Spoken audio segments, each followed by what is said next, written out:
એક શહેરમાં એક રમણલાલ નામના ભાઈ હતા. એમને શહેરમાં એક ચાની દુકાન. રમણીકલાલ બહુ ભોળા અને માયાળુ માણસ. સાંજ પડે એટલે એમની ચાની દુકાને ઘણા બધા લોકો આવે. મજૂરો, કર્મચારીઓ, મેનેજર બધા આવી ચા પીવે અને પોતાના દિવસનો થાકનો ઉતારવાનો પ્રયત્ન કરે. એક દિવસ એક યુવાન ત્યાં આવ્યો.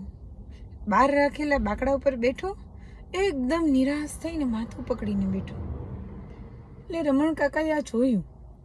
રમણ કાકા એમની બાજુમાં ગયા અને પ્રેમથી માથે હાથ ફેરવીને પૂછ્યું કે આજે બહુ કામ હતું, બહુ થાકી ગયો છે. એટલે પેલા યુવાને ઉપર જોયું અને રમણ કાકા સામે જોઈ એને એની આંખમાં ચમક આવી ગઈ અને એને પ્રેમથી જવાબ આપ્યો કે હા કાકા, આજે તડકો પણ બહુ હતો અને મહેનતનું કામ પણ વધારે હતું, થાકી ગયો આજે. એટલે રમણ કાકાએ કહ્યું કે મહેનતનું ફળ ચોક્કસ મળે છે અને તારા જેવા મહેનત યુવાનોની આ દેશને જરૂર છે. પેલો યુવાનનો અડધો થાક ઉતરી ગયો. ચા પી અને ચહેરા ઉપર હાસ્ય લઈ અને ઘરે જતો રહ્યો. આ જોઈને ત્યાં બેઠેલા એક ભાઈએ રમણ કાકાને પૂછ્યું કે રમણીકભાઈ, તમે આ છોકરાને ઓળખતા હતા? એટલે રમણ કાકા કે નહીં.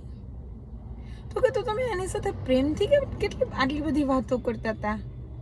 એટલે રમણ કાકાએ બહુ સરસ જવાબ આપ્યો કે ભાઈ, કામથી થાકેલા માણસને શરીરનો થાક લાગે, પણ જ્યારે એના કરેલા કામની કોઈ કદર ન કરે ને તો એના મનનો થાક લાગે. અને ખરેખર આપણે થાકીને આવ્યા હોય, હારીને આવ્યા હોય, કાંઈ ટેન્શન હોય અને કોઈ આમ બહુ પ્રેમથી પૂછે ને કે કેમ છો, શું થયું, કંઈ ટેન્શન છે, કંઈ ઉદાસ લાગે છે, જવા દે ને એ વાતને, ભગવાન બધું સારું કરી દેશે, તો કંઈ ચિંતા નહીં કર. ત્યારે માણસનો અડધો થાક ઉતરી જાય છે અને બીજા દિવસથી નવી ઉર્જા સાથે પરિસ્થિતિ સામે લડવા માટે હસતા હસતા તૈયાર થઈ જાય છે. બરાબર ને?